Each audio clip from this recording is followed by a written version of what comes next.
안녕하세요. 황운경제연구소입니다. 요즘 이런 말 들어보셨습니까?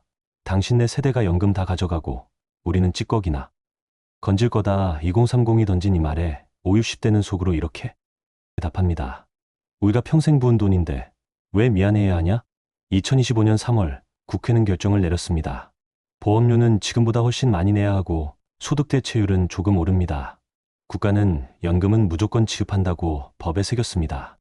출산금복무 크레딧을 확대했고 연금 기금 바닥나는 시점도 15년이나 늦췄습니다. 그런데도 논쟁은 멈추지 않습니다. 더 내고 더 받는 건 기득권 세대의 특권이라는 말과 이건 우리가 평생 쌓아온 권리를 지키는 최소한의 장치라는 말이 맞붙습니다. 시청자 여러분, 지급보장이 법에 적혀 있어도 여전히 불안하십니까? 이제야 안심이 드십니까? 그리고 이 딜을 공정하다고 보십니까? 아니면 다음 세대의 짐을 떠넘긴 거라고 보십니까? 오늘은 이 불편한 질문을 피하지 않고 숫자와 제도 변화로 한번 까발려 보겠습니다. 댓글창에서 여러분의 속마음을 듣고 싶습니다. 솔직하게 남겨주십시오. 2025년 3월 20일 국회를 통과한 국민연금 개혁안은 단순한 제도 변경이 아니라 세대 간 관계와 국가 재정의 방향성을 동시에 바꾸는 결정이었습니다. 핵심은 크게 네 가지입니다. 첫째, 보험료율이 현재 9%에서 2026년 9.5%를 시작으로 매년 0.5%포인트씩 올라 2033년에는 13%에 도달합니다. 근로자와 사업주가 절반씩 부담하는 구조지만 실질적으로는 전체 근로 세대가 더 많은 비용을 내게 됩니다.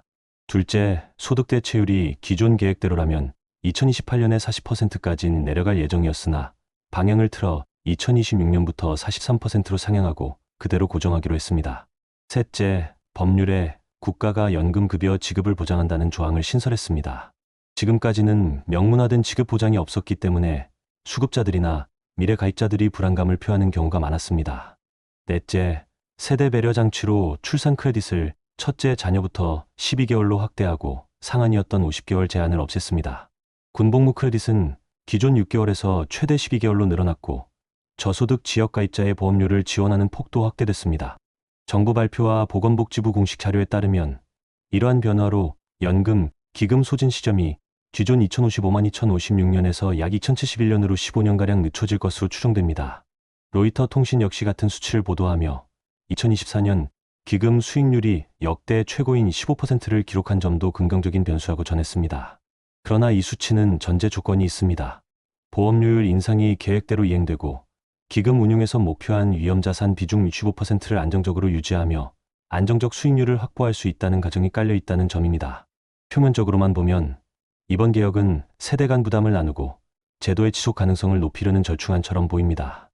특히 50대 이상 중장년층 입장에서는 드디어 지급 보장을 법으로 못 박았다는 점이 심리적 안정감을 줍니다.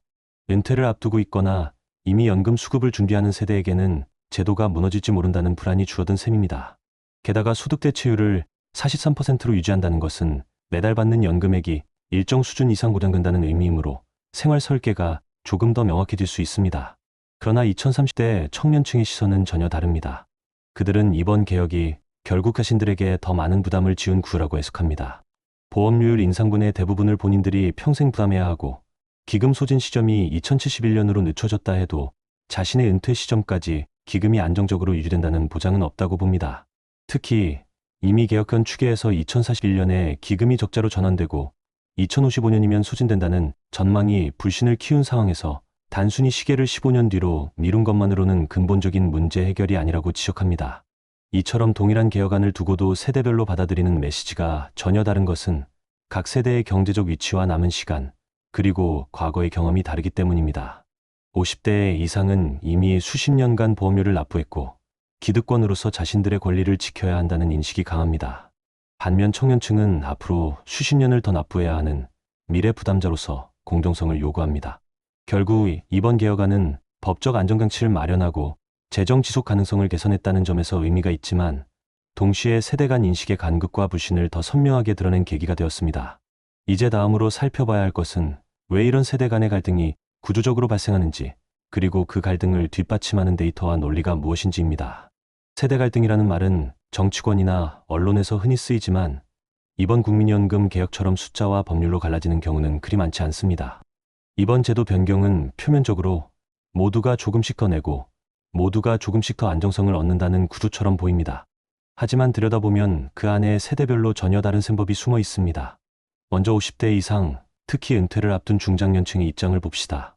이들은 이미 수십 년 동안 국민연금을 꼬박꼬박 납부해왔습니다. 월급에서 빠져나가는 돈을 보며 내 노후보험료라고 믿었고 그 믿음 위에 은퇴 계획을 세워왔습니다. 이제 와서 국가가 지급보장을 법에 명문화하겠다고 하니 당연히 그럴 일을 왜 이제야 하느냐는 섭섭함과 그래도 다행이라는 안도감이 뒤섞입니다. 그런데 여기서 불편한 지점이 있습니다. 지급보장이라는 말이 법에 들어갔다고 해서 연금액이 줄지 않는다는 보장은 아니라는 점입니다. 국가가 지급 의무를 진다고 해도 그 지급 수준은 당시의 재정 상황과 법 개정 방향에 따라 달라질 수 있습니다. 즉, 보장은 액수가 아니라 지급 행위 자체를 말하는 것이죠. 이 부분을 놓치면 안심하는 사이 제도 손질이 다시 이루어질 수 있습니다. 반면 청년층, 즉 2030대의 계산법은 더 직설적입니다. 이번 개혁으로 보험료율은 2033년에 13%까지 오릅니다. 중장년층은 이 인상분을 몇 년만 부담하면 되지만 청년층은 앞으로 수십 년 동안 그 부담을 지고 갑니다. 게다가 기금 소진 시점을 15년 늦췄다고는 하지만 그 연장은 보험료 인상과 기금 운용 수익률 개선이라는 조건부 선거입니다. 시장 상황이 좋지 않거나 정부가 운용 전략을 바꾸면 예측은 쉽게 무너질 수 있습니다. 청년층은 이를 부담 전가로 받아들입니다. 여기서 갈등의 뿌리가 드러납니다. 50대 이상은 우리는 이미 낼 만큼 냈다. 이제는 돌려받을 권리가 있다라고 말합니다. 그러나 청년층은 그 돌려받을 권리가 결국 우리 주머니에서 나온다고 받아칩니다. 어느 쪽도 틀린 말이 아니지만 이 구도가 만들어내는 긴장은 앞으로 더 커질 가능성이 높습니다. 특히 청년층의 불만에는 우리는 현재 제도의 수혜를 받을 가능성이 낮다는 체념이 깔려 있습니다. 기금이 아무리 연장되어도 본인이 은퇴하는 시기에는 제도가 또 바뀌어 있을 거라는 불신이 크기 때문입니다. 중장년층 입장에서 더 불편한 건 이런 대목일 겁니다. 청년층이 주장하는 기득권 세대의 수혜 독식이라는 프레임입니다. 지금의 50대는 국민연금 제도가 성숙하기 전인 도입 초기 세대보다 훨씬 많은 보험료를 냈지만 동시에 제도 안정화 단계에서 가장 높은 소득 대체율을 누릴 가능성이 있는 세대이기도 합니다. 반면 청년층은 납부 기간이 길어질수록 소득 대체율이 더 낮아질 위험을 떠안습니다. 이 불균형은 단순히 감정 문제가 아니라 제도 설계 자체에서 비롯된 구조 차이입니다. 또 하나 짚어야 할 점은 신뢰입니다. 50대 이상 세대는 국민연금을 국가가 지켜줄 거라는 신뢰를 비교적 오래 유지해왔습니다. 반면 청년층은 이미 기성세대가 경험하지 못한 연금 재정 고갈이라는 뉴스를 어려서부터 들어왔습니다. 같은 제도를 두고도 시작 전부터 인식 차이가 있었던 겁니다. 이처럼 이번 개혁안은 숫자상으로는 타협이지만 감정적으로는 양쪽 모두를 만족시키지 못했습니다. 중장년층에게는 혹시 모를 감액 가능성이라는 불안이 남고 청년층에게는 평생 부담이라는 피로감이 더해졌습니다. 그렇다면 이번 개혁이 실제로 50대 이상에게 주는 실질적 이익과 리스크는 무엇일까요? 이번 개혁안에서 50대 이상이 가장 먼저 체감할 긍정적인 변화는 수급 안정성 신호 강화입니다. 소득 대체율을 43%로 고정한 점은 제도의 핵심입니다. 당초 2028년부터 40%로 하락할 예정이었지만 이를 상향 조정해 고정함으로써 은퇴 후 받게 될 연금액이 일정 수준 이상 유지된다는 심리적 안전판을 제공했습니다. 여기에 국가가 지급을 보장한다는 조항을 법률에 명문화하면서 연금 제도에 대한 신뢰를 공식적으로 재확인했습니다. 이는 그동안 막연하게만 믿어온 국가 책임을 문서로 확인하게 된 셈입니다. 또한 이번 개혁에서 출산군복무 크레딧 확대는 가정에 따라 상당히 실질적인 혜택이 될 수 있습니다. 예를 들어 자녀를 한 명만 둔 경우에도 첫째부터 12개월의 가입 기간이 추가 인정됩니다. 기존에는 둘째 이상부터만 주어졌던 혜택을 첫째부터 주는 것으로 바꾼 것입니다. 군 복무 기간 역시 최대 12개월까지 인정되어 특히 50대 남성 가입자라면 과거 군 복무 기록을 통해 납부 기간이 더 길어진 효과를 보게 됩니다. 이는 단순한 상징 조치가 아니라 연금액 산정에서 실제로 가산되는 요소이기 때문에 금전적 가치가 분명합니다. 그러나 여기서 멈추면 안 됩니다. 이번 개혁이 주는 혜택의 이면에는 중장년층이 반드시 짚어야 할 위험 요인들이 숨겨져 있습니다. 첫 번째는 고정된 소득 대체율이 오히려 장기적으로는 불리하게 작용할 가능성입니다. 지금은 43%가 유지된다고 하지만 물가와 임금 상승률의 차이, 그리고 기금 운용 성과에 따라 실질 구매력은 줄어들 수 있습니다. 특히 장기간의 인플레이션이 발생하면 명목상 43%가 실생활에서는 훨씬 낮은 체감 수준으로 변할 수 있습니다. 국가가 액수를 깎지 않더라도 돈의 가치가 떨어지는 조용한 삭감이 벌어질 수 있는 것입니다. 두 번째 위험은 보험료, 인상 부담의 역전입니다. 지금의 50대는 2033년까지 단계적으로 인상되는 보험료율의 절반만 부담하면 됩니다. 그러나 은퇴 후에도 임의 계속 가입이나 추납을 고려하는 경우 인상된 보험료율이 그대로 적용됩니다. 즉, 보험료율 인상이 나와는 상관없는 일이 아니라 노후에도 선택에 따라 체감될 수 있다는 점을 간과해서는 안 됩니다. 세 번째는 기금 운용 변수입니다.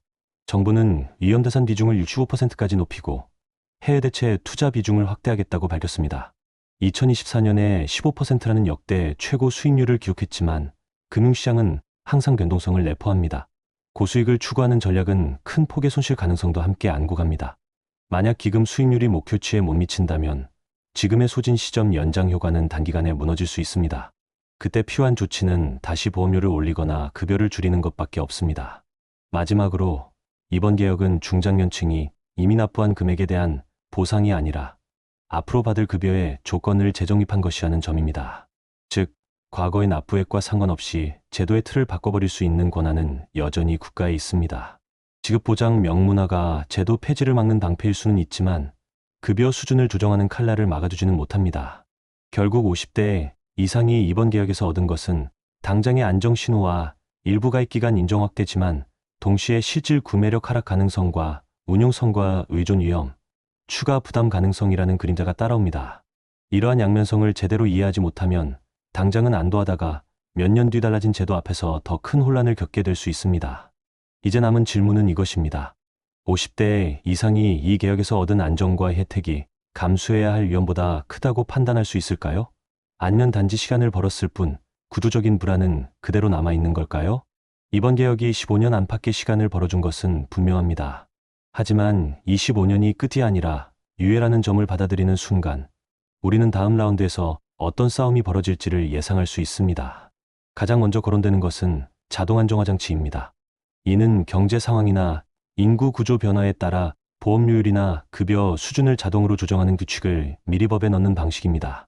출산율이 더 낮아지거나 기대 수명이 더 늘어나면 정치적 논의 없이도 보험료를 올리거나 급여를 깎게 됩니다.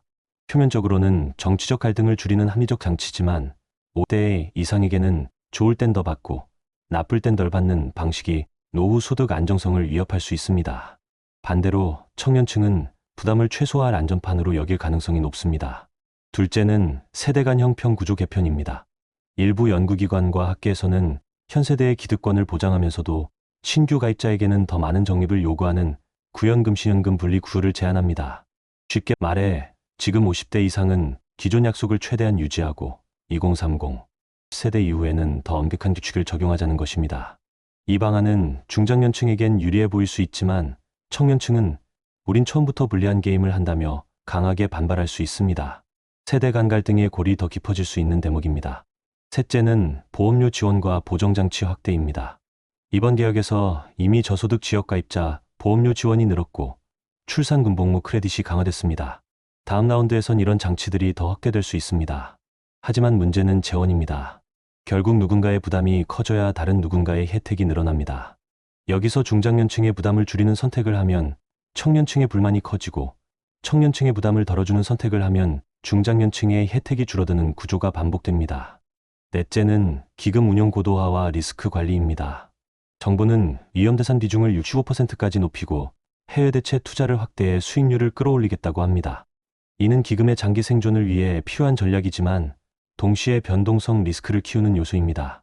특히 50대 이상에겐 수익률 하락 기금 소진 가속급여 조정으로 이어질 가능성이 현실적인 위협입니다. 운용 성과가 좋으면 세대 간 갈등이 줄어들지만 반대로 나쁘면 누가 더 손해를 감수할지를 두고 다시 격렬한 논쟁이 벌어질 것입니다. 마지막으로 정치적 타협의 한계입니다. 연금 개혁은 본질적으로 정치의 영역이지만 매번 선거를 앞두고 개혁이 미뤄지거나 완화된 타협 안으로 끝나는 일이 반복돼 왔습니다. 이번 개혁 역시 보험료 인상 폭이 단계적으로 분산되었고 급여 인상폭은 최소화된 저축률입니다. 그만큼 근본적인 구조 개편은 다음 세대의 과제로 넘어갔습니다. 50대 이상이 이 점을 간과하면 15년 후 지금보다 더 큰 부담을 안게 될 가능성이 높습니다. 결국 다음 라운드의 핵심 질문은 이것입니다. 보험료와 급여를 자동으로 조정하는 룰을 받아들일 것인가? 아니면 매번 정치적 대립 속에서 개혁 결정을 미룰 것인가입니다. 한쪽은 예측 가능성을 주지만 다른 한쪽은 정치적 책임을 묻는 통로를 유지합니다. 어느 쪽이든 세대별 손익은 다르게 나타날 것이고 그 판단은 각 세대의 가치관과 상황에 따라 갈릴 수밖에 없습니다. 이번 개혁이 던진 화두는 단순히 더 내고 더 받기가 아닙니다. 누가, 언제, 어떻게 더 내고 더 받을지를 정하는 힘의 균형 싸움입니다. 그리고 이 싸움에서 50대 이상이 앞으로의 변화를 그냥 구경만 한다면 다음 라운드에선 선택권이 아닌 통보를 받게 될 가능성이 큽니다. 지금까지 살펴본 이번 국민연금 개혁의 결과는 숫자로는 명확합니다. 보험료율 13%, 소득 대체율 43%, 지급보장 명문화, 기금 소진 시점 약 2071년. 하지만 숫자만으로는 설명되지 않는 것이 있습니다. 바로 그 숫자를 받아들이는 우리의 감정과 판단입니다. 어떤 분들은 이제야 안정됐다고 느낄 것이고 어떤 분들은 부담만 늘었다고 느낄 것입니다. 같은 제도, 같은 개혁을 두고도 세대에 따라 완전히 다른 해석이 나오는 이유입니다. 이번 변화는 한 세대만의 것이 아니라 앞으로 수십 년간 이어질 세대 간 계약의 토대가 됩니다. 50대 이상 세대는 이미 오랜 납부 이력을 통해 기득권을 형성해왔고 그 권리를 지키고 싶은 마음이 큽니다. 반면 2030 세대는 제도가 자신들의 노후까지 버틸지 확신할 수 없기에 부담을 덜고 싶어 합니다. 서로 다른 이해관계가 부딪히는 이 지점이 바로 개혁 이후의 진짜 출발선입니다. 기억해야 할 것은 지금이 마지막 개혁이 아니라는 점입니다. 이번 개혁이 벌어준 15년은 제도를 안정시키는 시간인 동시에 다음 변화를 준비하는 시간이기도 합니다. 그 15년 동안 우리는 더 치열하게 묻고 답해야 합니다. 자동 안정화 장치를 도입할 것인지, 세대별로 다른 구조를 마련할 것인지, 기금 운용에서 어느 수준의 위험을 감수할 것인지, 이 질문에 대한 답을 누가, 언제, 어떤 기준으로 내릴지를 결정하는 것이 앞으로 남은 과제입니다. 결국 국민연금은 법과 숫자로만 움직이는 제도가 아닙니다. 그것은 세대 간 신뢰와 합의, 그리고 미래에 대한 기대와 불안이 얽혀 있는 사회적 계약입니다. 지금 우리가 하는 선택은 단순히 오늘의 노후를 지키는 것이 아니라 다음 세대가 맞이할 미래의 조건을 만드는 일입니다. 시청자 여러분은 어떻게 보십니까? 이번 개혁을 공정한 거래로 받아들이십니까? 아니면 부담 전가의 미봉책으로 보십니까? 더 내고 더 받는 구조를 유지할 것인지, 아니면 다른 해법을 찾아야 하는지. 지금까지 화운경제연구소였습니다. 오늘 영상이 여러분의 생각을 조금이라도 자극했다면 구독과 좋아요 부탁드립니다. 그리고 이번 개혁에 대한 여러분의 의견을 댓글로 자유롭게 남겨주세요. 여러분 한 분 한 분의 시선이 이 논의를 더 풍성하게 만들 것입니다.